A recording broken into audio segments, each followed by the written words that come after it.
What do you get for $36 million? Well, you get two really big parties. And what are the parties for? To pick the Republican and Democratic candidates for president. Wait, don't we already know who they're going to be? President Obama and Governor Romney? So why are we spending $36 million in taxpayer money to pick them? Senator Tom Coburn is now telling the political parties to be smart. Give it back. Senator, nice to see you, sir. Are you sure? Well, actually, every time I come over here, it's usually about some incredibly outrageous expenditure. And so I'm here to talk to you today about $36 million that has been paid by the federal taxpayers for the Democratic convention and the Republican convention. And I want to know your thought about it. I think we are still disconnected from reality in Washington. And this is an example of it. You heard the uproar on the GSA. There's an uproar on all the Western judges going to Hawaii.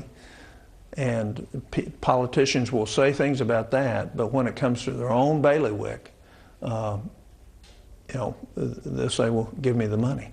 And the real principle here is you have to lead by example. And both parties ought to send this money back. It ought to go into the Treasury and make sure that some hardworking American, even though they may have volunteered the money for a presidential election, isn't blindly supporting one or both of the conventions. Both parties expect to raise by November upwards of $800 million.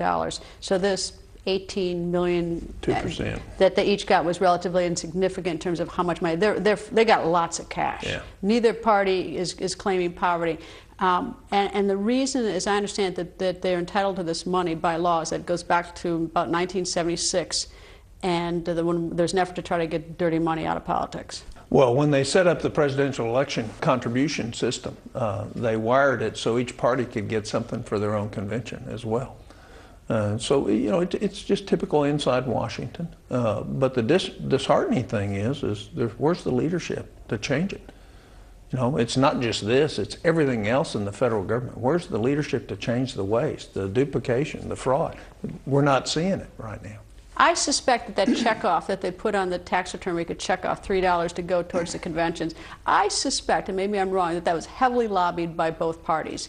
There's no checkoff for the National Wildlife Association. There's no checkoff for some other private entity. It's for these two political parties who run Washington. Does it say for the convention on the tax return? I don't know what it says. I think it says for the Presidential Election Commission.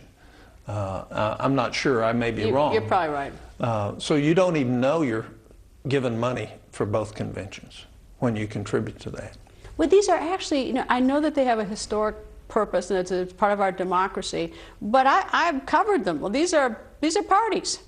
Both sides have picked their candidates, not officially, but these are largely, 5-day-long parties that are very expensive. It kind of comes back to the prudent man test. Our founders were very well aligned with that. What would a prudent man do? Would they spend taxpayer money to have a party to nominate somebody in the political arena, where everything else in that is private money? It's not public money.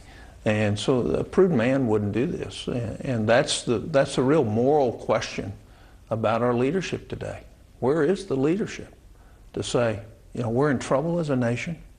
Our debt to GDP went over 102% last month.